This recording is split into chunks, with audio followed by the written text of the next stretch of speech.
میرے دوستو، آج جو ہماری دعائیں قبول نہیں ہو رہی ہیں، ہم اپنے رب سے مانگ مانگ کر کے تھک جا رہے ہیں، لیکن ہماری دعائیں قبول نہیں ہو رہی ہے۔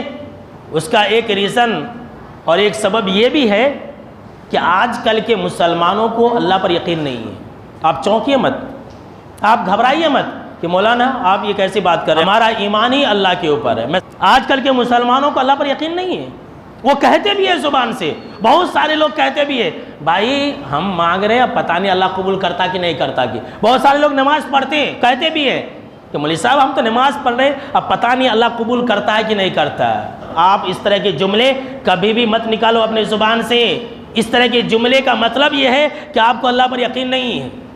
آپ کو یقین رہنی چاہیے کہ اللہ ہر حال میں عطا کرے گا۔ اور تو اور ہے، آج کل لوگ جو ہے مسلمانہ، لوگ بولے تو مسلمانہ، آج کل مسلمان جو ہے اپنی کفر اور شرک اور بدعت کی دکان کو چلانے کے لیے ایک جو ہے افواہ پھیلا دی ہے کہ اللہ سب کی نہیں سنتا ہے، اللہ ہماری نہیں سنتا ہے، ہم تو گنہگار ہیں، پاپی ہیں، ہم بے نمازی ہیں، اللہ ہماری نہیں سنتا ہے، اللہ صرف نیک لوگوں کی سنتا ہے۔ کہتے کہ نہیں کہتے؟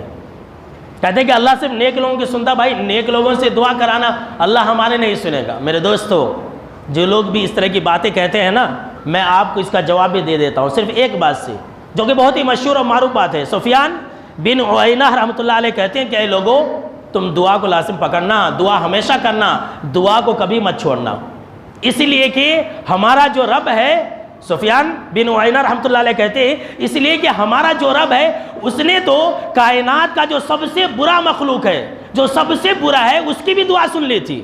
اور وہ کون ہے جانتے ہیں؟ ابلیس۔ اللہ نے ابلیس کی دعا سن لی۔ جب ابلیس نے اللہ سے یہ کہا کہ ربی فانظرنی الی یوم یبعثون، کہ اللہ تو مجھے قیامت کے دن تک مہلت دے دے تاکہ میں تیرے بندوں کو گمراہ کر سکوں، دعا کر رہا ہے ابلیس، دعا کیا، سب سے برا مخلوق ہے۔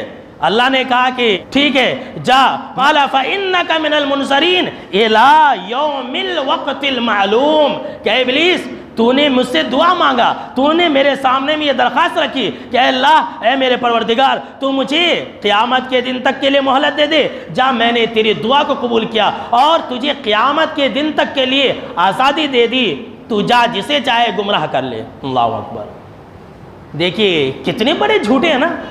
ایسا اس لیے کہتے تاکہ ان کی بدعت کی دکان چلے، ایسا اس لیے کہتے تاکہ ان کے نظر و نیاز کا دروازہ کھلا رہے، نہیں تو بند ہو جائے گا، لوگ اکیلے اپنے رب سے مانگنا شروع کر دیں گے۔ تو ہر انسان مانگ سکتا ہے، برا سے برا انسان ہی کیوں نہ ہو، اللہ کا در اس کے لیے کھلا ہوا ہے۔ اللہ جب ابلیس کی دعا قبول کر سکتا ہے تو ہم انسانوں کی اللہ دعا قبول نہیں کرے گا؟ یقین رہنی چاہیے، کامل یقین ہو کہ اللہ قبول کرے گا۔